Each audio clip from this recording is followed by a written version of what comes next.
और उसकी भरपाई तो कभी नहीं हो सकती। आज भी मैं केस जीतने के बाद भी अपने आप को ब्लैंक महसूस कर रही हूँ।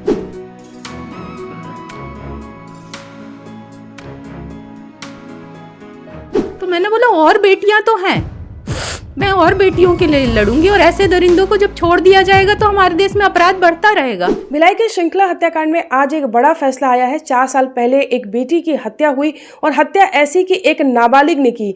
हत्या का कारण जो भी रहा, लेकिन न्याय के लिए माता पिता भटकते रहे और आखिरकार कानून ने उन्हें न्याय दिया।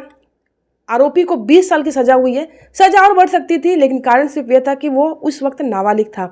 जेजे एक्ट के तहत ये पूरी कार्रवाई हुई। फास्ट ट्रैक में सुनवाई भी हुई। सुनवाई को 4 साल हुए और आज फैसला आ चुका है। हमारे साथ श्रृंखला की मम्मी ममता जुड़ रही हैं। फैसला आया, कितना संतुष्ट पाती है इससे? संतुष्ट होना पड़ेगा क्योंकि वो नाबालिग था और जो भी कानून के तहत उसको भरपूर सज़ा मिली है। हालांकि मैं मतलब एक माँ का दिल तो यही कहेगा कि या तो ऐसे दरिंदों को फांसी मिलना चाहिए और या तो आजीवन कारावास मिलना चाहिए। जीवन भर मतलब जेल की सज़ा, जेल के पीछे उनको रहना चाहिए ऐसे दरिंदों को। श्रृंखला का अपना सपना था, कैरियर के बारे में बात करती थी और उस दिन जो घटना हुई, 15 दिन तक वो हॉस्पिटल में भी रही, जीवन मृत्यु के बीच में झूलती रही और आखिरकार उसने दुनिया को अलविदा कह दिया। क्या थी पूरी घटना और किस तरीके से, अगर आपसे उसकी बात हुई थी तो क्या आखिरी शब्द क्या थे उसके? नहीं, आखिरी शब्द कुछ मतलब वो दूसरे दिन ही उसकी डेथ हो गई। 13 जून को मारा था और उसी दिन रायपुर रामकृष्ण में रेफ़र किए थे और 14 को ही उसकी शाम को 15 को डेथ हो गई और कोई मतलब बात नहीं कर पाई, वो कुछ भी कोमा में चली गई थी। लेकिन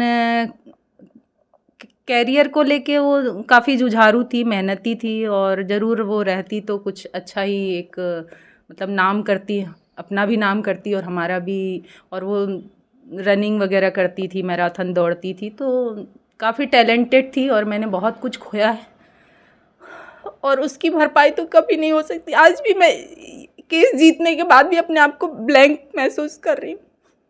इस तरह की बेटियों के साथ में ऐसी कई घटनाएं होती हैं। आपने तो अपनी बेटी को खोया, लेकिन कोई और माता पिता अपनी बेटी को न खोए। क्या ऐसा मैसेज देना चाहेंगी कि आखिर इन घटनाओं के पीछे की जो कहानी होती है या जो एक सच्चाई है, जो लोगों को जानना ज़रूरी है?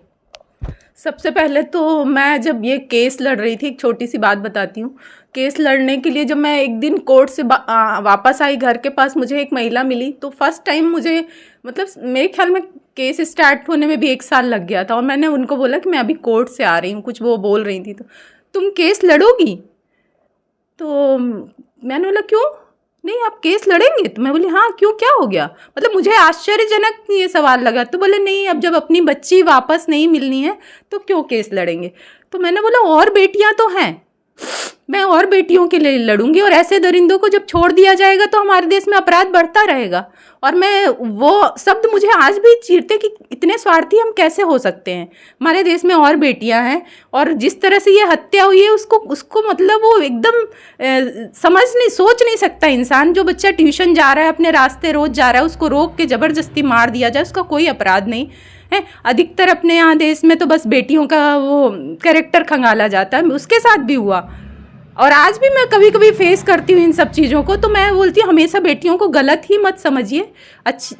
सही रास्ता, शायद वो अगर उस रास्ते पे होती तो वो सब संभाल लेती, लेकिन मुझे आज भी लोगों को जवाब देना पड़ता है।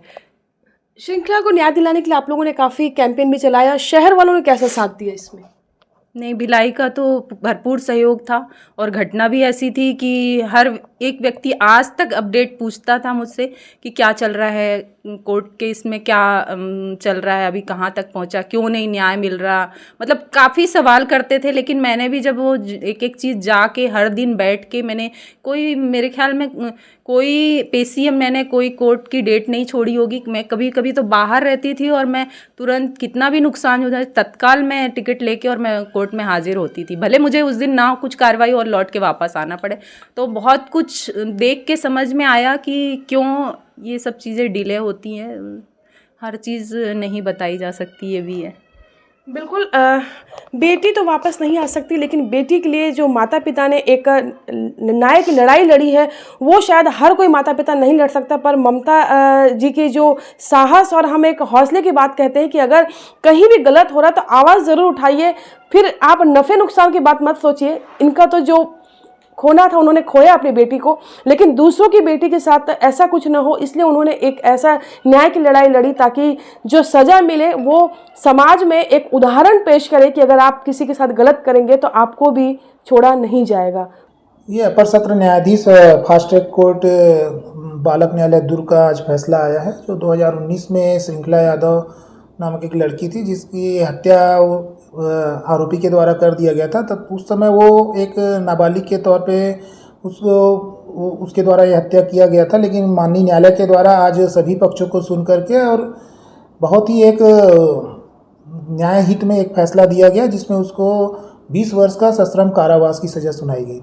सर, जो न्याय कुछ कानून में बदलाव हुआ जिसमें उम्र जो है आरोपी की नाबालिग होते हुए भी वो इस तरह के जघन्य अपराध में उनको सजा मिलती है, तो किस तरह से सलाह देना चाहेंगे कि आजकल की युवा पीढ़ी है जो आवेश में कुछ इस तरीके की हत्या या ऐसे कोई अपराध करती है, इसको लेकर के? ये सभी के लिए एक आंखें खोलने वाली बात है कि आप नाबालिग होकर आप कोई भी कृत्य करेंगे, उसको कानून है जो आपको एक नाबालिग होने के कारण बेनिफिट देगा, यह अब नहीं हो सकता है। अब माननीय न्यायालय के द्वारा जो जेजेबी एक्ट में संशोधन हुआ था उसके तहत ही अब 16 वर्ष से अधिक उम्र के जो भी नाबालिग होंगे, अगर उसके द्वारा एक जघन्य हत्याकांड या कोई भी हिनियस क्राइम किया जाता है तो उसको माननीय न्यायालय गुण-दोष के आधार पर उसके परिस्थिति के हिसाब से हो सकता है उसको एक मेजर कंटेंट के रूप में उसको स्थापित करें और उसको उसी आधार पर ही वो सज़ा दे सकती है। कोमल धनेसर, IBC 24 भिलाई।